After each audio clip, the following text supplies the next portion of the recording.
Hey guys, what's going on? I'm Sean and you're watching The Analyst.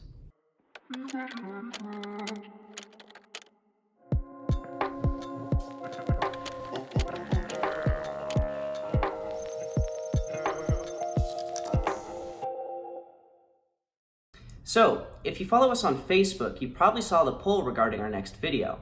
Seems like you guys are pretty interested in smartphone leaks, so let's talk about it.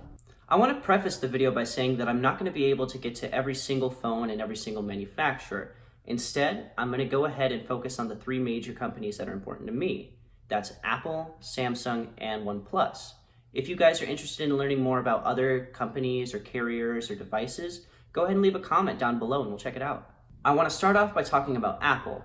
Even though iPhone leaks generally start happening the day after the last one was released, I want to focus on something more concrete and inevitable.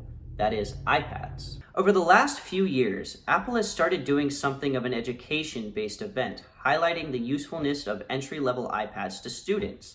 This event generally happens sometime in March, and it looks like this year won't be any different. How do we know that this event is going to happen this year, you might ask? Well, we have two major sources indicating that Apple is getting ready to unveil a few new models of the iPad.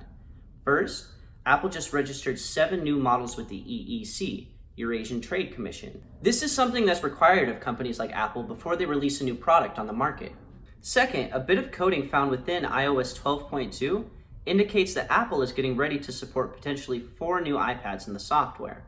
I should mention that this doesn't necessarily mean that we're going to be getting 4 separate new iPads, as it's likely that at least 2 of these will be for different storage models.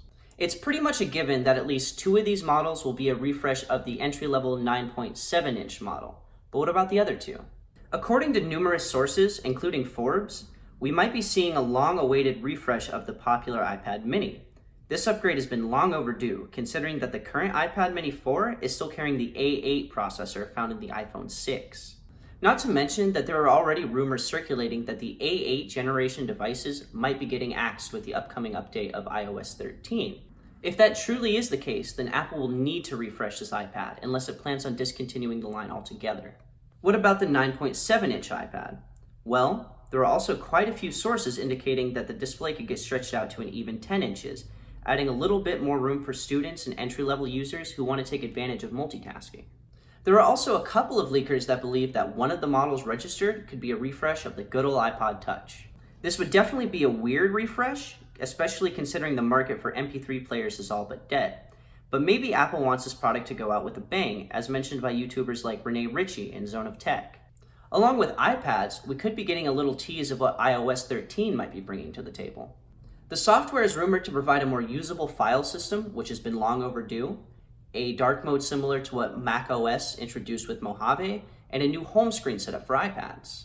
This is one of the most exciting announcements for me personally, as I believe it could finally put iPad in a place to actually replace your laptop. Especially now considering that the 2018 iPad Pros are boasting a more powerful processor than the MacBook Air lineup and are on par with the higher-end MacBook Pros. Now, let's get to Samsung. So there's honestly not that much left to leak about the S10 series, considering a fully populated spec sheet got dropped the other day. According to the sheet, each model will have a base storage variant that boasts 6 GB of RAM and 128 GB of internal storage, the same specs found in the base version of the OnePlus 16. The difference, however, is how far maxed out things can get. For both the budget and the standard S10 phone, you can choose to upgrade all the way to 512 GB of storage and 8 GB of RAM. With the Plus model, you have the option to go ahead and grab a whole terabyte of internal storage and a whopping 12 gigs of RAM alongside it. That said, that particular model is going to cost you. Running at an estimated 1,400 British pounds, it again pushes the boundaries of what people are willing to pay for a high-end premium smartphone. On another note, no pun intended, it looks like we're going to get some new color options for the series. Referred to in the leaked sheet as Prism White, Prism Green, and Canary Yellow on the budget device, it looks like they're set to replace the blue and purple we've seen the last few cycles. On the higher end model of the plus size S10, it's also indicated that we're going to be getting a ceramic finish in black and white. As seen in several previous renders going back as far as the leaks have been coming, at least 2 of the models are going to be sporting a triple lens rear camera, while the budget model will likely only have 2. The plus-size model will also have a dual selfie camera, possibly to generate the kind of portrait effect seen in iOS devices that utilize Face ID. Last but certainly not least, let's talk about OnePlus. So far, it seems like OnePlus has generally done a better job keeping their secrets about the devices they intend on releasing this year.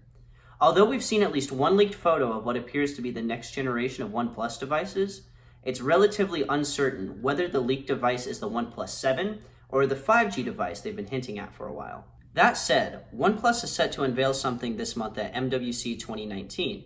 Most sources indicate that it's probably going to be the 5G phone, as the OnePlus 7 is more likely to release sometime in May. Speaking of the 5G phone, OnePlus will likely begin offering a totally new line of less budget-friendly, more premium devices alongside the OnePlus 7. The co-founder of OnePlus, Carl Pei, said that the company will be the first manufacturer to launch a 5G phone in the US. Like I said before though, OnePlus has done a fantastic job keeping their secrets under wraps, so we're just gonna have to wait and see. If you want to see more content from us in the future, give this video a like and subscribe to the channel. Thanks for watching, guys.